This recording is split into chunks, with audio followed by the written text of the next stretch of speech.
Hello there, I'm Lenny. Recently I reviewed Coming to America 2, which put me in the mood to go back and revisit when Eddie Murphy was the king of comedy, the untouchable king of comedy. And I rewatched Beverly Hills Cop, which I'm going to discuss in this video right now. Beverly Hills Cop was released in 1984. It's rated R and has the runtime of 1 hour and 41 minutes.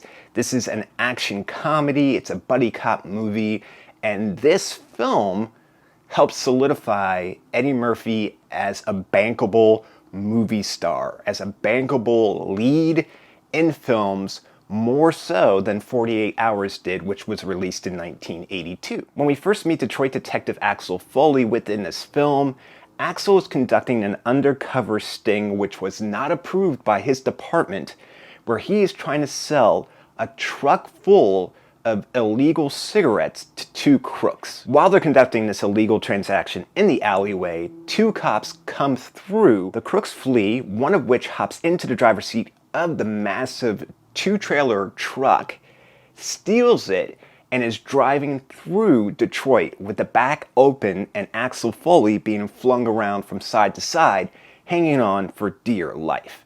The truck is causing massive collateral damage, running into other vehicles, crashing into cars parked on the street, police cars that are trying to slow it down, crashing and causing all sorts of mayhem before the truck finally crashes and the crook gets away on foot. When Axel heads back to the precinct, we meet badass Inspector Todd, who is sick and tired of Axel's antics. An old childhood friend of Axel's, Mikey Tandino, who was recently released from jail, is back in town visiting, and he's currently working a security job in a warehouse in Beverly Hills. While visiting and catching up with Axel, Mikey shows him a stack of untraceable illegal bearer bonds that he stole from the warehouse that he currently works at. Later on that evening, returning from a fun night out, while he's unlocking the front door to his apartment, Axel is knocked out cold,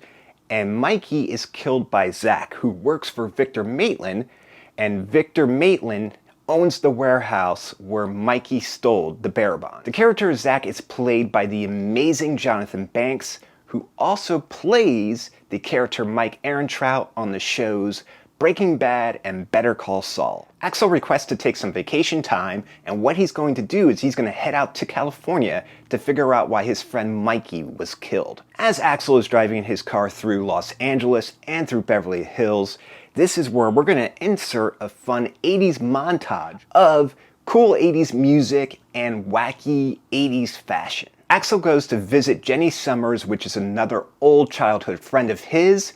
Jenny, Axel, and Mikey knew each other, and Jenny is the one that got Mikey his security job working for Victor Maitland. Jenny runs and operates one of Victor Maitland's high-end art galleries. Cousin Balky works at this high-end, expensive art gallery. Axel is there because he believes that Victor Maitland had something to do with Mikey getting killed. Axel acts like a florist to sneak into Victor Maitland's office, and he begins to ask him questions about Mikey Tandino. Victor, who's not fond of the questions that Axel is asking him, especially pertaining to Mikey, has his own private security escort Axel out of his office by throwing him through a large window. Shortly after being thrown through the large window and still on the ground, surrounded by shards of glass, the Beverly Hills Police Department come and they arrest Axel for disturbing the peace, even though it was Axel who was assaulted when he was thrown through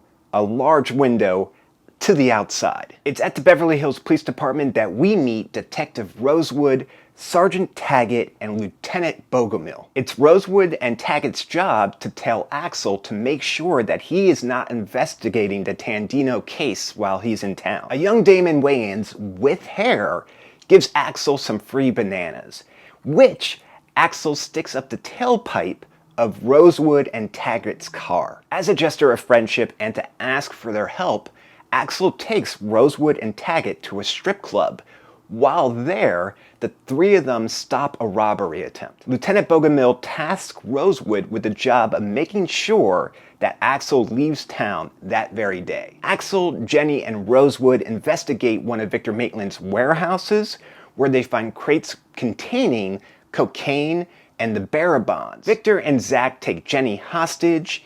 Axel's about to be killed by Victor's goons, and Rosewood comes and saves him. Axel, Taggart, and Rosewood sneak onto Victor Maitland's large mansion estate that looks like where Scarface would live to rescue Jenny and to arrest Victor Maitland. Axel kills Zach, Victor shoots and wounds Axel, and Axel and Bogomil shoot and kill Victor Maitland. Bogomil and Taggart come up with a cover story to tell Chief Hubbard. Taggart and Rosewood are again tasked with making sure that Axel Foley leaves town. As friends, before Axel leaves town, the trio decides to stop off for some fun and for some drinks, and that is how Beverly Hills Cop ends. Beverly Hills Cop was produced by the super duo producer team of Jerry Bruckheimer and Don Simpson. Composer Harold Faltmeyer did the score for Beverly Hills Cop, who also did the score for Top Gun. Before Eddie Murphy was officially cast as Axel Foley,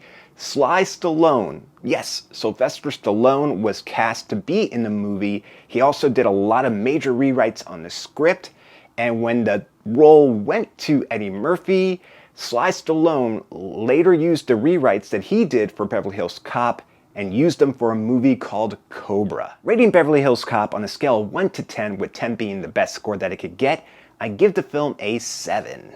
If you think this video is worthy of a thumbs up, please feel free to do so. And if you enjoyed this video and you want to see others just like it, all you have to do is hit the YouTube logo, which is going to be down in the corner down below here, and you'll get a notification anytime a new video is uploaded to the channel. Please feel free to check out the other playlists that I have on my channel. There's a show playlist where I discuss shows such as Cobra Kai and American Horror Story, Twilight Zone playlist where I go into deep dives of Twilight Zone episodes, and the movie playlist where you can see other movies that I have reviewed. As always, I want to say thank you so much for watching this video. Thank you for your time. Thank you for the opportunity to talk about these things that I'm passionate about. I greatly appreciate that. Please be safe, be careful, and I'll talk to you soon.